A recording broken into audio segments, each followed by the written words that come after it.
All right, everybody. Your New England Patriots got a little bit of a win this week. That's right. Actually, you know what? No, they won twice.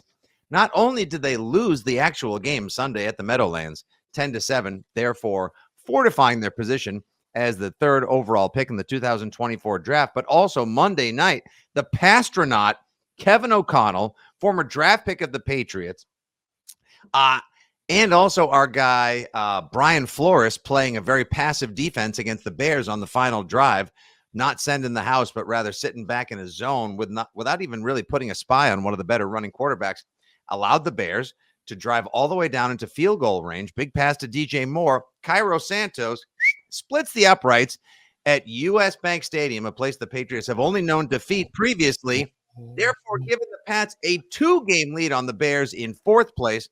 Basically, right now, folks, things are looking up because if the draft were tomorrow, the Patriots would have their pick of quarterbacks or receivers, or, well, they'd be the third pick overall. And there's a chance, I'm telling you here, on the latest edition of the Six Rings and Football Things podcast, brought to you by FanDuel Sportsbook. FanDuel, make every moment more. FanDuel.com/6rings.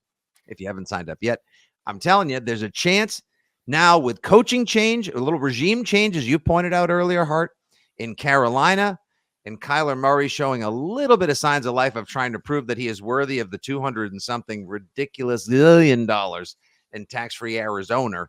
There's a chance. There is a chance they could maybe move their way up to 2 or even number 1. We are the best. We are the best. We're number Oh, yeah. I was thinking this morning, Andy. Like, I don't know, because I know our friend Trish K, formerly creator of and now formerly of Zudi Software in the Cape, Miami, and New York, was the big sponsor of the Patriots locker room celebrations for years. And Zudi is no longer because the company has been sold, blah, blah, blah. So now there's some new company that went in with a big buy to sponsor on the Patriots socials and Patriots.com, the locker room celebration.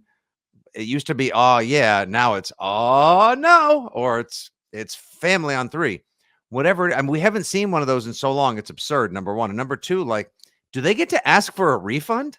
I believe in the industry there's a make good coming, a massive somehow make good coming. That's like a huge overlooked element to all this. And look, our job is to just talk about like the quality of the games, the decisions that are made by the coaching staff, the players, etc. But that's sort of like one of those 10,000-foot questions you have to ask. Will there be a number of sponsors that are going to go back to the Patriots and say, like, yeah, can I get a little extra ROI on this vis-a-vis? Can I get like a 50% discount on my sponsorship in 24? Because I barely heard my name mentioned. You didn't score any friggin' touchdowns. You didn't win any games. And there were no locker room celebrations. Or maybe they just are preferring it because they don't want to be associated with this crap. This is not exactly the branding that you want to be associated with, because this football team is pitiful. And you're right. They won this weekend in the world of Thanksgiving, in the world of we're not tanking, we just suck. Because and we're now on to tank the halls. I don't think I don't like that, actually. It's close. It's not as good as Thanksgiving. What do you want to do? Like jingle tanks? I mean, workshop it. If anyone listening right now, holler at us. You can holler at us at 6 Rings Pod, at FitzyGFY, or at Jumbo Hart. Obviously, we went with Thanksgiving meal to sit down to, the Thanksgiving supper for a few weeks as the Patriots continue to work their way down to the bottom, only to, as life goes, holidays. If this were around the horn, you would get like a full segment mute for that one. I'd be frozen black and white. Exactly. Even Woody Page is like, ooh, that's a rough one. But now we're looking for a new slogan along the lines of tanking or working your way from the bottom to the top, as the Patriots lose games and continue to prove competitively irrelevant. But perhaps bolstering their chance at bringing in somebody next year in what will be a wild offseason who can make a difference under center, on the outside, on the sideline, in the personnel department, and beyond. So let me ask you a question, because before we get to the grades, yes, please. You sir, in the South Coast. Yeah, you people. Oh, here we go. All right. you people and Bill, you trusters, and he would never tank. They would never tank. We would never tank. We're better than that. We're the Patriots. We're the mighty, mighty Patriots. All that you people spewed for years and years and decades. So I responded to a Jones and Mego poll yesterday, basically just asking their Q at 2 or whatever they call it. They poll the audience and then talk about it here. I never miss it. Yep. Every week. That and Meg-splaining are the two things that if you're going to catch just two aspects of that show, those are the two. But they asked, who do you want to start at quarterback this week? Very simple. Mac Jones, Bailey Zappi. Yep. I was surprised that Mac Jones still, when I checked in, had like 30% of the vote, something like that. I voted Zappi, and I said, who's still voting for Mac Jones? And you would have been stunned by the onslaught of, I did. I want the number one pick. I did. I want the number. He's the worst. He can get us to the number one. And so it has been fully embraced that we are truly not. It has jumped ship from what I believe. We're not tanking. We just suck. I think this is a truly organic 2-win season. I think stinks. The quarterback stinks. Everything stinks. You lost players to injury along the way, which has helped the process. We have jumped from we're not tanking. We just suck to full-fledged, open, honest tanking, and they would play the worst player, the broken player, Mac Jones, in order to secure that. Now, I happen to be of the belief it doesn't matter who you start at quarterback. You still have a very good shot to lose out the rest of the way, not secure all year. But what do you think of you people, your top-of-the-wall Patriot Nation people, fully embracing and openly talking about tanking and making decisions in order to lose? I still believe that the organization will never purposefully do that because you're caught in the quagmire right now of ownership still wanting to try to hold on any last vestige of entertainment or competitive enjoyment for the fans that are either watching from home, and those numbers are dwindling, and I don't even want to see what local ratings are, but we'll hear soon enough. And the people that are going to the games, I also don't want to know how many people are trying to give away their tickets or what the resale value is on these tickets. I'm imagining there will be empty seats on Sunday. I'm imagining it's probably going for less than 50% of face value now, which is a freaking shame. Ownership may want it, but Bill Belichick has whether he's here or not next year, and we both believe that he won't be, which again, folks, to those that want to call us jerks, negative media, etc., this is not a besmirching of Bill Belichick's accomplishments, his greatness, or his legacy in New England. Them's just facts. We're talking about the now, and it ain't that good right now, and it hasn't really been for a while. I can't see Bill Belichick openly tanking. I cannot see ownership wanting it, being able to effectively say to him, "Hey, Bill, on your way out, do you mind giving us a little gift of the top pick?"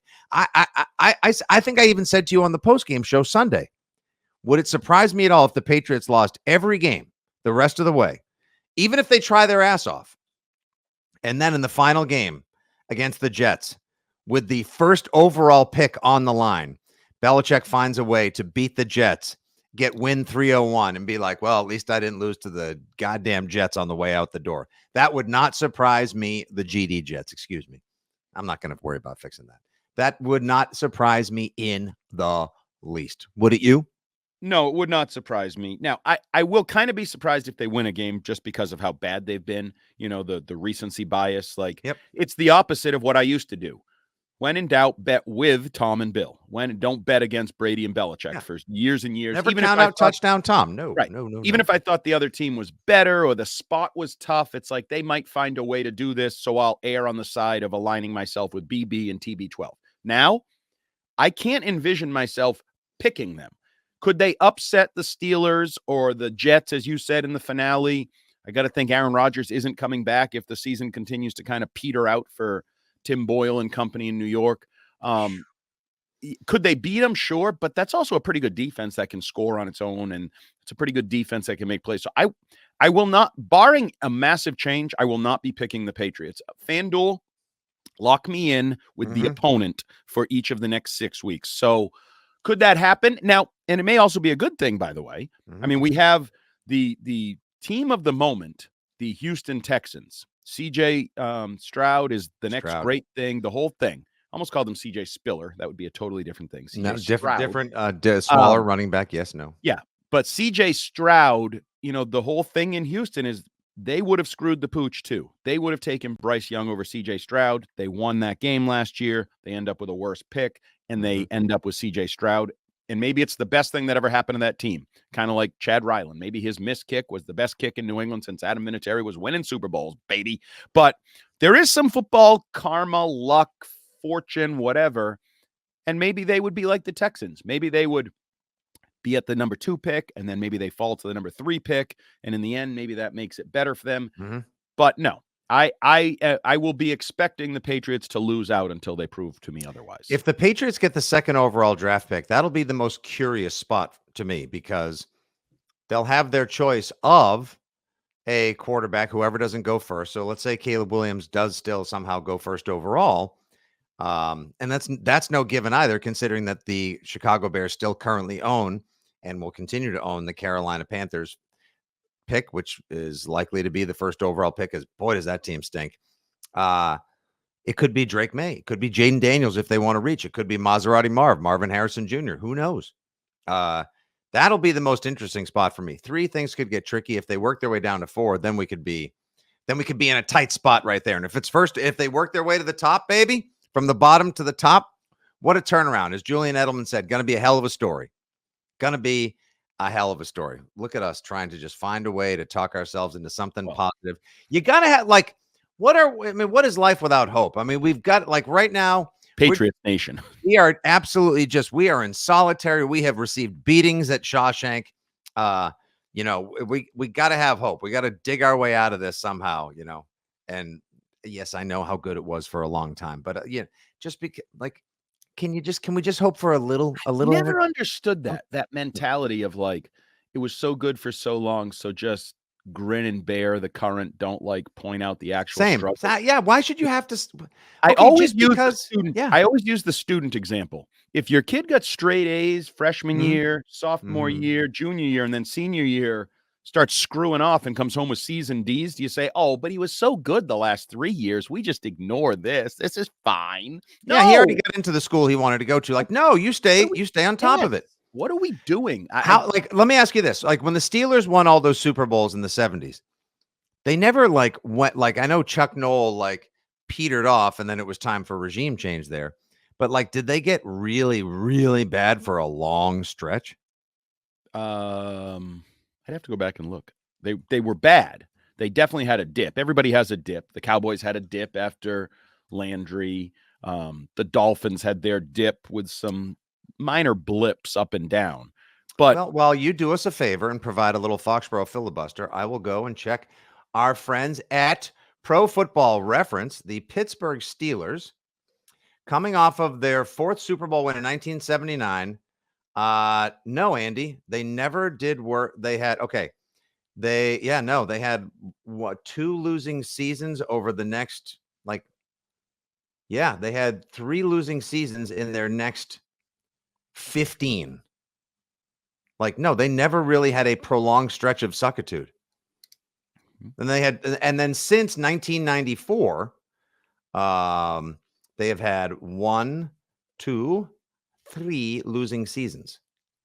3. Just count them, 3. The New England Patriots have now secured 3 losing seasons in the last 4. So you're becoming a Steelers fan before my eyes. Kenny Pickett, baby. Let's go. I wanted George Pickens. No, the Steelers, like you and I said earlier this morning on the Breaking Boston pod, but let's carry it right over here because, Mike Tomlin doesn't get enough credit. Mike Tomlin does not get enough credit for the work that he does. I apologize to him. I've always doubted him. Andy Reid doesn't get enough credit around these parts or on the national level, and Mike Tomlin doesn't come close. It was always fun when Antonio Brown, like an idiot, went Facebook Live after the divisional round win before the 2016 AFC Championship, in which the New England Patriots kicked the ass of the Steelers, and I can still see Chris Hogan running free and open several times in that game. When Antonio Brown, unbeknownst to Mike Tomlin, went Facebook Live, and then he's like, we're going to be ready for that ass. And they sounded all cocky and like every one of us on top of the wall was like, yeah, that's why these guys are clowns. Turns out, that's what happens in locker rooms when you try to, like, celebrate a win, but get pumped up to go face a Goliath like the Brady, Gronk, Edelman Patriots. Although Gronk was injured at that time, but Marty Soros did a nice job filling in. it turns out Mike Tomlin, yeah, that's what they do. And he's actually really good at his job. He's never had a losing season. And I don't think he's going to have another one this year. No, he's probably not. And I think it's a little bit smoke and mirrors, but whatever.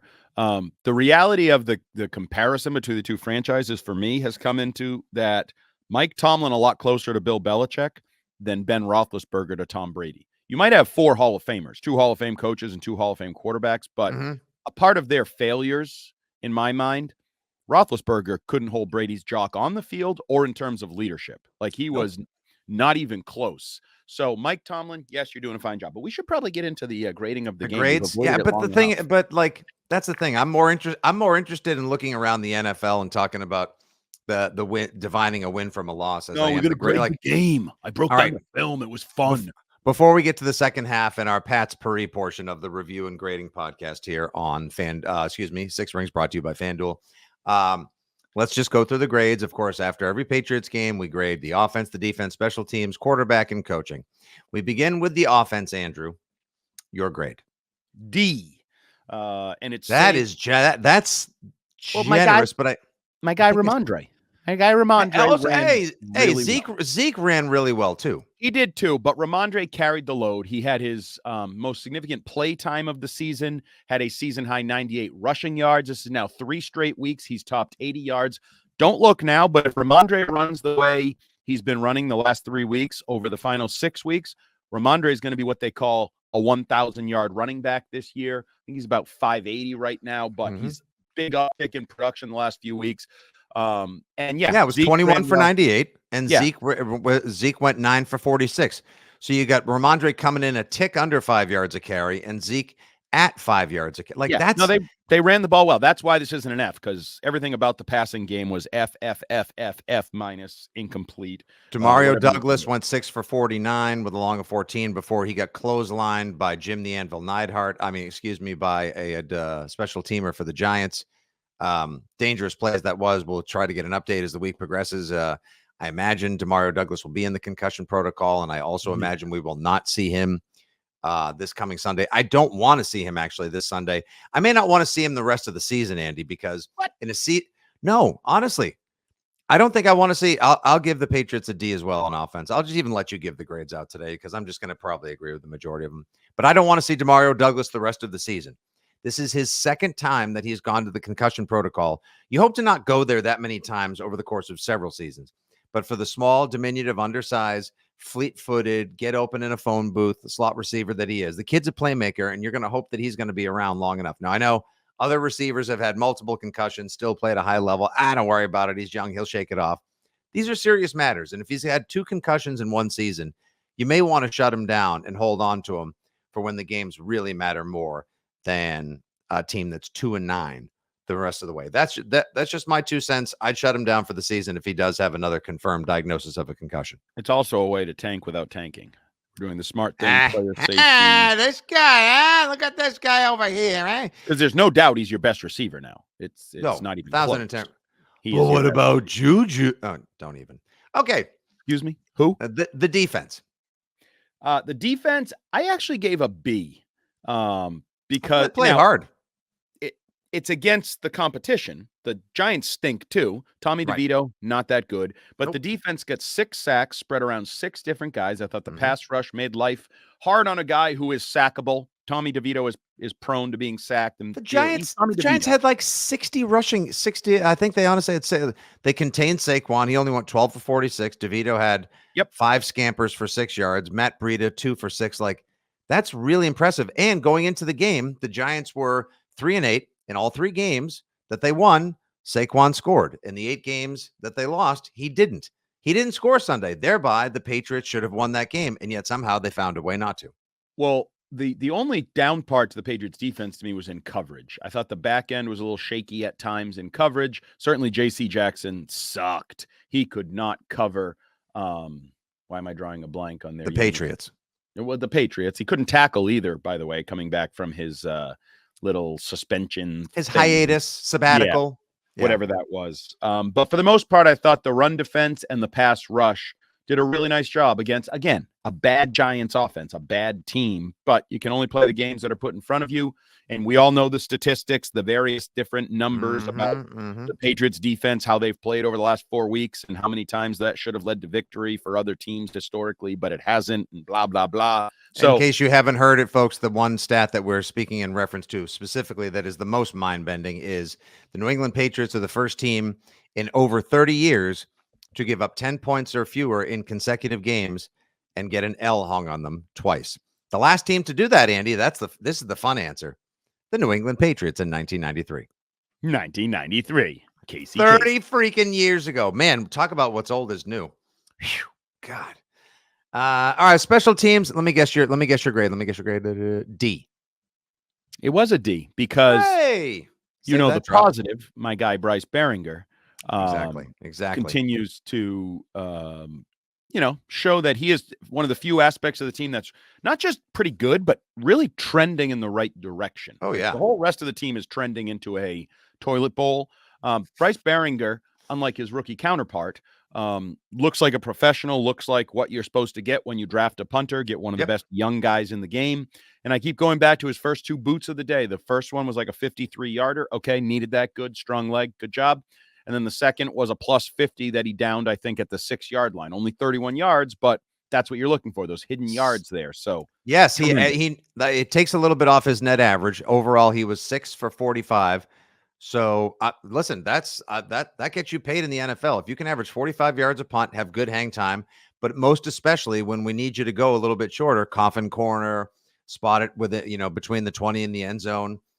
He's getting it done. I think he's turned into an excellent punter. He kicks very well in crappy conditions. He went to college in East Lansing at Michigan State. Behringer's been excellent. Chad Ryland is maybe a problem. We may have a problem, Houston. I don't think we have a problem yet. He's a rookie kicker. This is what you get with rookie kickers. This is generally 12 for 18, but 2 weeks in a row, he's missed 35 yards and he's hooked it left. Thank you, Chad Ryland, is what I'd first say. Appreciate you. Bill Belichick was not very supportive of him. A hero. He is your hero. He's absolutely the hero you needed, even if it's not the one you wanted in the moment. But to me, this was the timeline you were on. Because everybody's like, yeah, and you got Nick Folk hitting 21 of 22 down in Tennessee, blah, blah. Okay, great. But Nick Folk's 142. He's not going to be your long-term kicker. So he looks great. I know, but at some point he won't. Bill looked great once too, and look what he is now. You get old, you lose your fastball, and you're never the same. Nick Folk will not last forever. So Chad Ryland, you work through the lumps, maybe you even benefit from the lumps here by getting a higher draft pick, and hopefully the strong leg and what you drafted him for will be good enough next year and the year after, and you have your long-term kicker. Also really liked, he's definitely not a Devontae Parker. He's more of a Matthew Slater. And what I mean by that is he stood up and took full accountability and responsibility, didn't hide and run and make it. He could have said, well, the kick only hit my toes. I'm not sure it hit my whole foot. So that's what Devontae Parker would have done. Nope. He took full accountability. So I'm not done with Chad Ryland just yet. Let's see. I'm looking right now. No, the book is not completely sold, or out on Chad Ryland as of yet either. I agree. But let's go back to a great New England Patriot. Let alone great field goal kicker as well. Let's go to the guy who was all sorts of jacked up this weekend as he hammered the anvil in Indianapolis. Apparently that's his favorite place to celebrate his career now. 1 Super Bowl with them, Adam, 3 with us. Just saying, it only hurts a little bit. In his rookie season. Did you say hammering the anvil? That sounds like an Urban Dictionary. It sounds I'm like gonna go home and hammer the anvil. Whoa, hey now. In his rookie season, Adam Vinatieri was, in 1996, he was 27 for 35, 77%. Second year, 25 of 29. He never dipped below 77%. That was his career low in the time with New England. 1, 2, 3, 4, 5, 6, 7, 8, 10 years with New England. His highest was 94% in 2004, where he went 31 for 33. Wow, that's a hell of a season. That definitely should have ended. Oh, he got all pro for that as well. Yeah. So even Vinatieri, the season's not over yet. Chad Ryland has a chance to pick things up, but yeah, you got to struggle a little bit before, it's tough. And I didn't say Chad Ryland is going to go on and become a Hall of Fame kicker. I was just comparing him to somebody else. Like, oh, people don't struggle. I don't think Gostkowski ever struggled that much either, but Now we compare him to Scott Sisson. Really? How about one of the bars? You got? Can I get a Grammatica comparison? That's my point. We automatically around here compare quarterbacks to Brady. We compare tight ends to Gronk. We compare kickers to Vinatieri. That's not fair. Those are high bars. I know. I was just asking. I'm just saying, like, don't lose hope. Goats. Why we compare? All right. Bring your expectations down just a little. I'm just looking for like like some of these guys like Dicker the kicker and Evan McPherson and like some of these guys. Give me Graham Gano. Right. He doesn't have to be Justin Tucker, the greatest kicker that changed the game. Although now technically Young Ho Koo is by like 1/10 of a percentage point. He is now, if you judge it based on 100 kicks attempted or more in a career, he is now the most accurate kicker in NFL history. Although we would all say Justin Tucker. He also used to be a Patriot. Could have had him. How come we can't get guys like that? Sponsored by no one. All right, moving on. The coaching. No, let's go quarterback first. How was the quarterback play Sunday? F. All right, how was the... Wait, I want something below F. Can we invent a new grade? Feels like we need to, doesn't it? It really does. All right, that was bad. Nobody was good. Bailey Zappi GFY. My old mantra. Yes, quarterbacks get a GFY because I don't even know what to say anymore about Mac. He is just a sad story. It's so sad. Man. Take away his football, take away his helmet, sit him down, hand him a hat, let him watch. Just make him watch a game. I don't understand. But you can't. That's the. But you have to. You have to. The poor guy. Who's the backup quarterback? So let's cut him too. Zappy. Wow, they don't even have one right now. No, that's my point. What about Malik Mania? They don't even practice him at quarterback. They tell you what they think of him as quarterback. All right, they don't maybe Steve Burton's kid came in for a workout Monday. Maybe Austin Burton signs up and is the backup this week. I would decline the opportunity if I were him. Come on. I know it seems like a good idea. Like his grandfather was the first ever draft pick, and you can come in like a little legacy. Steve was a good quarterback himself, no less. Right. He could report on it, father-son story. Maybe it's a little gift from Belichick to Steve Burton and the Boston media on the way out the door. Who knows? Yeah, and then then he'll realize, wait, this guy stinks. Wait, this whole team stinks. I can't do my job behind this unit and this team. Like, it'll be a nightmare. It'll start as like this great storybook thing and be a nightmare. Careful. Let me tell you, at the Joe Andrew, we are recording this on a Giving Tuesday as well. So please, if anyone gets a chance, give big, give soon, give often in whatever capacity you can. Speaking of which, worked with one of my favorite charities over the summer, the Joe Andrews Foundation, at their annual golf tournament in June. I played behind Steve and Austin Burton, and Steve, perfectly good dad hitter, just like the rest of us. Let me tell you, the length on Austin Burton and the drive on that one, holy smokes. I mean, you want just like that natural athlete. It's a marvel to watch, like a real God-given born athlete do what they do. Jeez, like a 325-yard drive was just like a chip for me. Well, how do that translate to the football field, or if he'll sign with the Pats, who knows? But I think it'd be a nice story. Threat D1 quarterback, so I'm not surprised. His dad was a great athlete, who still is, by the way. You want to see a performance? Go back about 20 years to the media game at CMGI Field, and see Burton put on a show. I bet. Honestly, we had a caller last night on the Rich Keefe show say, forget Austin, sign Steve to play quarterback. I'd take any of them. All right, and lastly, the coaching, Andy. Your grade? F. Yeah, F lower than max F. The lowest F that we can find. Because it goes into the week leading up to the game. He could not have effed this up any more than he did. And then he tries to like swing the narrative. Oh no, Matt got the majority of the reps last week, like on the Greg Hill show, trying to pretend last week didn't happen and that we're all stupid and we don't have brains and we don't remember things. Wow. I mean, it is what it is. He effed it up, and he's going against his own principles. That quote that I surfaced last week that everybody glommed onto on Monday. You're welcome, everyone. I'm glad I surfaced that so you could all get columns out of my efforts after I had already written. Oh, that was by the way, yeah, I forgot to mention, good deep dive on that one.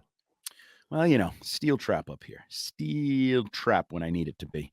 But yeah, he goes against everything he ever preached and believed back then. And now he'll say, oh, conditions on the ground change or right to whatever. Because he's Belichick, he's always right, or used to always be right. Now it seems like he's always wrong, and everything he touches turns to poop, not gold. But yeah, he effed this up. He effed Mac Jones. He effed Bailey Zappi. He effed his offense. He effed Hunter Henry. He effed fans. He effed everything except the ability to gain a higher draft pick. So now we have that also. That's the last argument of the Bill We Trust crowd, is that he's doing this on purpose. He's been losing on purpose. He is trying to tank, even though I was told he would never tank. Now he's trying to tank. So, Bill, you effed everything up except you got us a higher draft pick. Thank you, Bill. So Bill's nickname going forward will be Hugh Effner. It's terrible. Huh? That's terrible. Appropriate in some other ways. Too. Hey, all right. Okay, we're not going there. Well, hey, whoa. All right, stay focused. There you go. There's the first half of the pod.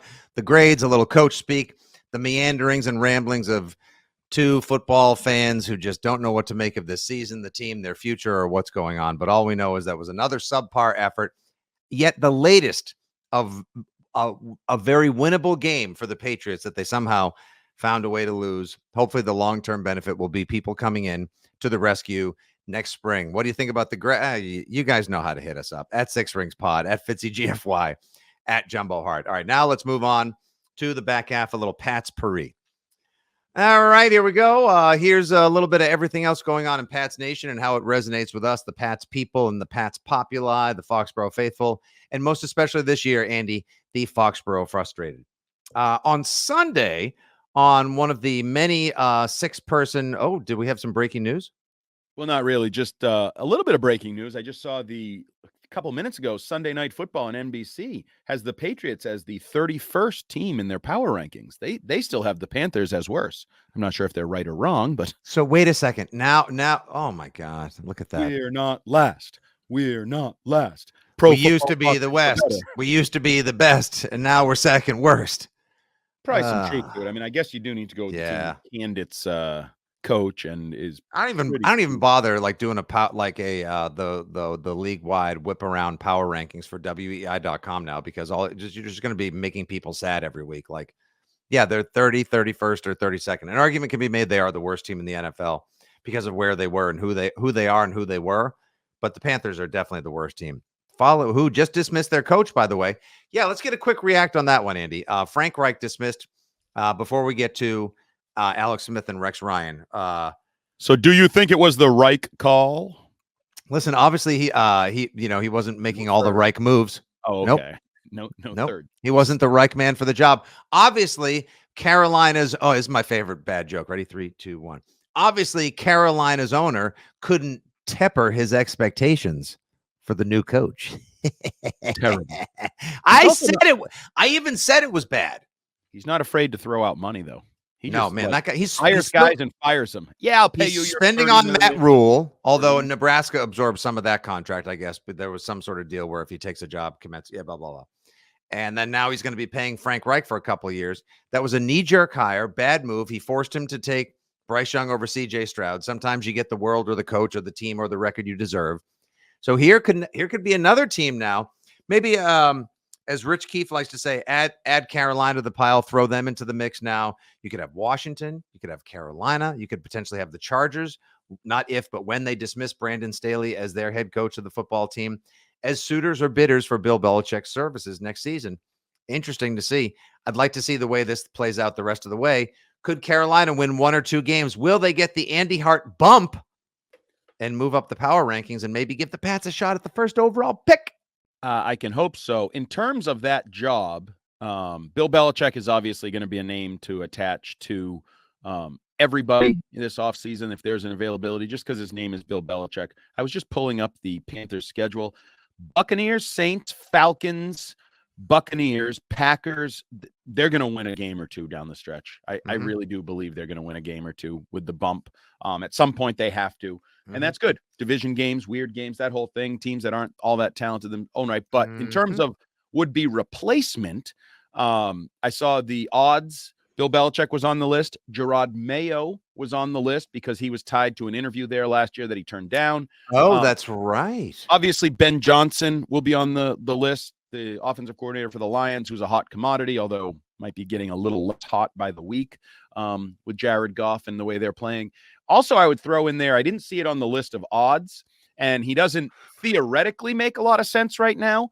But remember that weird Diana Rossini report that, You know who has a history of getting Bryce Young to play his best? Patriots offensive coordinator Bill O'Brien. Bill O'Brien. Could he be an HC candidate? Just throwing that in there, or even an OC candidate if he's not worthy of the HC Would job. Belichick travel? Would Belichick and O'Brien travel as a package deal to Carolina? I would doubt it. Same. I don't know why Bill would take that job. They're not close to winning. He'll be dead before he breaks the record if he takes that job. I think he needs to go somewhere with talent. The Chargers, the obvious scenario, the Cowboys, the other one. Hollywood Belichick would make the most sense of all the opportunities. And the Cowboys are playing good football. Deron Bland has as many pick sixes this year as the Patriots have wide receiver touchdowns. There's one of those other awful stats in the offense or they're just not good. Hey, real quick, a couple other notes. Both Greg Bedard, who actually swore he dropped an F-bomb in his tweet saying he went over the Patriots. That's not appropriate. Be a professional, Greg. Yeah, come on, Greg. What the effing professional? God damn it. And then Dana Orlovsky just tweeted out as well. The Patriots offensive tape is absolutely awful. Poor designs, poor timing, poor spacing, poor details, poor execution, poor rhythm. Guys doing different things consistently, very little why to doing things. It is about as bad as it can get at the NFL level. I mean, wait, what about last year was as bad as it could get at the NFL level? No, it's worse. Patriots. So this is this deserves its own podcast. I don't want to go full deep dive into this now. Maybe we'll get into that on the mailbag pod. But I just want everyone to think about that. How did it honestly get markedly worse from last year's offense, which people said was about as bad as it could get and is poorly designed at the NFL level? How is Matt Patricia now having his comeuppance and looking brilliant as far as offensive design and play calling compared to Bill O'Brien, who was a successful head? Like, no, I'm just saying he doesn't really, but like there are people goofing and joking with the notion that somehow Matt Patricia looks better in hindsight. So the comparison I get, this offense is terrible, but it's legendarily bad now, Andy. Come on. But I think Bill O'Brien is a far better coach and coordinator and play caller than Matt Patricia. I think part of it is Mac Jones.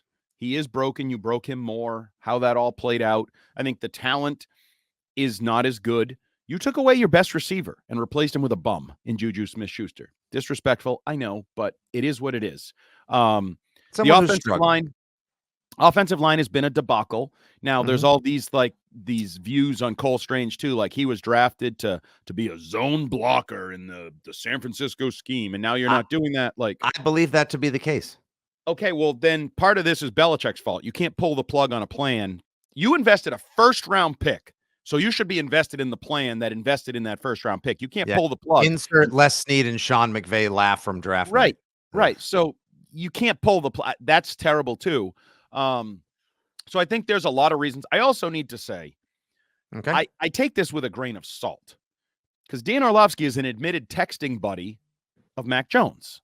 So that's his guy. He's going to defend his guy and rip the scheme and everything around his guy to some degree. I think it's pretty safe to say poor execution is right there. Poor rhythm. The quarterback is one of the great things about Tom Brady was there was always, God, do I miss that? God, do I miss it?